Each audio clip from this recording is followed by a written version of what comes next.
Siapa di sini yang pengen turunin berat badan tapi selalu gagal? Ada berita bagus nih buat kalian. Yuk disimak!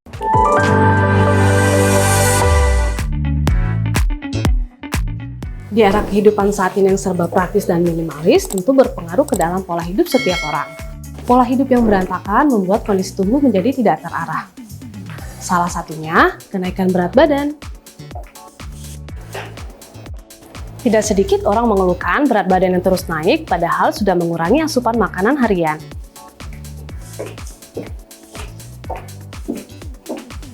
Kok susah banget sih nurunin berat badannya? Apa ada yang salah sama caranya? Pola hidup masyarakat banyak mengalami perubahan seiring berjalannya waktu. Gaya hidup yang tidak sehat dapat mengakibatkan gangguan metabolisme, masalah sendi dan tulang, penyakit kardiovaskular, hipertensi, obesitas, dan banyak lagi.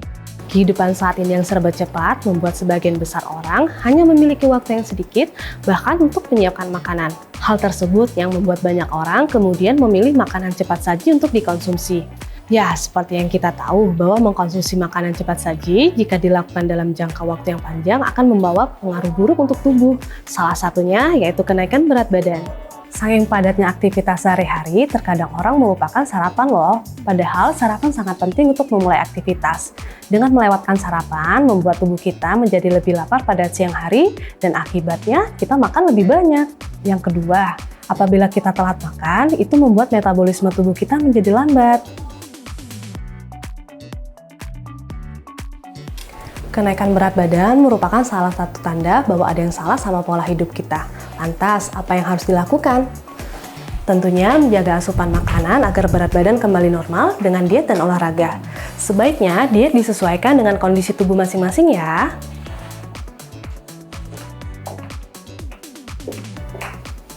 Nah, kalian tahu nggak permasalahan yang kerap terjadi apa? Udah effort diet dan ngurangin porsi makan, tapi berat badan nggak turun-turun.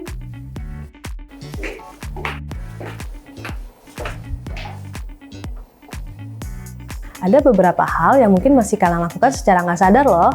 Yang pertama, olahraga tidak rutin. Sebaiknya olahraga minimal 30 menit setiap harinya. Yang kedua, terlalu sering cheat day. Berat badan susah turun yang dialami ini dapat disebabkan oleh kurangnya disiplin dalam menentukan kapan waktunya cheat day. Sebaiknya cheat day cukup 1 kali dalam seminggu ya, dan dengan porsi yang seimbang. Yang ketiga, tidak memenuhi gizi seimbang. Kebanyakan orang diet dia menyetop karbohidrat dan lemak. Padahal tubuh kita juga butuh karbohidrat dan lemak loh, asal seimbang. Saat diet, tubuh memerlukan karbohidrat, protein, lemak, serta serat yang seimbang. Yang keempat, mengkonsumsi gula tersembunyi. Kebanyakan kita menganggap makanan dan minuman sehat itu tidak mengandung gula. Padahal seperti jus buah, yogurt, sereal, dan susu aroma memiliki kandungan gula yang tinggi. Yang kelima, stres. Saat stres, tubuh kita memproduksi hormon kortisol. Hormon kortisol membuat kita menjadi lebih lapar. Bila berat badan tidak kunjung turun setelah melakukan diet ketat cukup lama, cobalah pelan-pelan kelola stres ya. Yang keenam, kurang tidur. Selain menyebabkan berat badan susah turun, kurang tidur sangat berpengaruh juga pada kesehatan tubuh secara keseluruhan. Seperti merasa lapar di malam hari, merasa kelelahan yang menyebabkan kurangnya keinginan untuk berolahraga.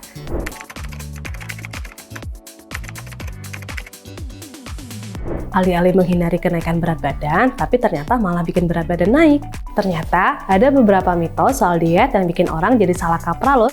Benar nggak sih? Yang pertama, karbohidrat membuat tubuh gemuk dan harus dihindari. Faktanya, jika dikonsumsi dalam porsi yang tepat, karbohidrat tidak akan memicu peningkatan berat badan. Pilihlah jenis karbohidrat kompleks seperti beras merah, buah-buahan, kacang-kacangan, atau biji-bijian.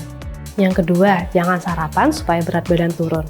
Sarapan justru merupakan bagian penting dari diet yang sehat. Jika kamu tidak sarapan, bisa memicu rasa lapar yang berlebihan dan makan tidak terkontrol pada saat siang hari. Yang ketiga, jangan makan malam supaya berat badan turun.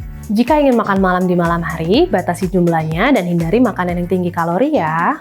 Yang keempat, makanan yang mengandung lemak harus dihindari atau semakin sedikit lemak akan semakin baik.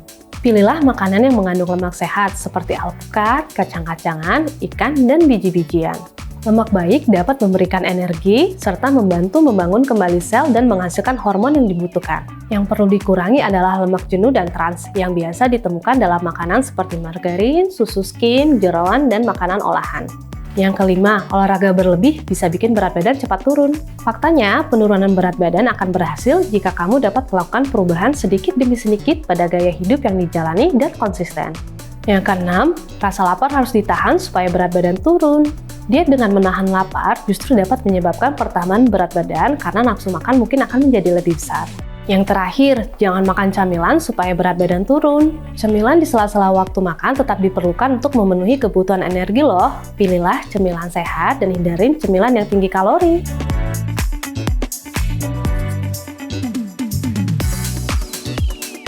Udah berhasil nih dok turunin berat badan, tapi kok nggak signifikan ya? Padahal kayaknya udah usaha semaksimal mungkin. Apalagi sih dok yang kurang? Kalau kalian mau menurunkan berat badan yang signifikan dalam waktu yang relatif singkat, ada nih solusinya. Kalian bisa ikut program slimming dari Dermalicious. Menunya udah dijamin lezat dan bervariatif. Nggak cuman itu, kandungan serat dan proteinnya tinggi, udah gitu kandungan lemak dan kalori di setiap menunya juga udah pasti rendah dong. Nggak cuma berat badan turun 10% dalam waktu 2 bulan, kalian pun akan merasakan efek lainnya seperti wajah yang glowing, jerawat berkurang, kerutan semakin tersamarkan, dan rambut rontok juga ikut berkurang. Ada beberapa keunggulan lain kalau kamu mengikuti program slimming dari Dermalicious. Yang pertama, kelezatan rasa dari menu catering karena dibuat oleh Gourmet Chef. Yang kedua, nutrisi yang ada pada menu catering sudah terukur dan diformulasikan oleh medical nutrition doctor. Yang ketiga, proses diet dibimbing langsung oleh dokter pribadi selama program berjalan.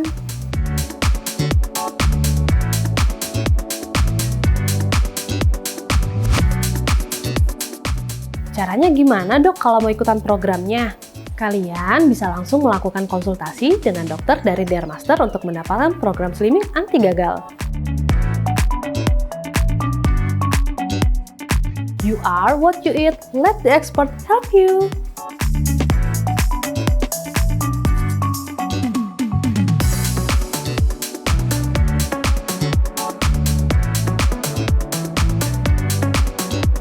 Untuk ingin bertanya seputar kesehatan kulit dan tubuh, bisa langsung tanya di kolom komentar ya. Jangan lupa di like, komen, dan subscribe channel YouTube Dermaster Klinik Indonesia. Sampai ketemu di episode selanjutnya.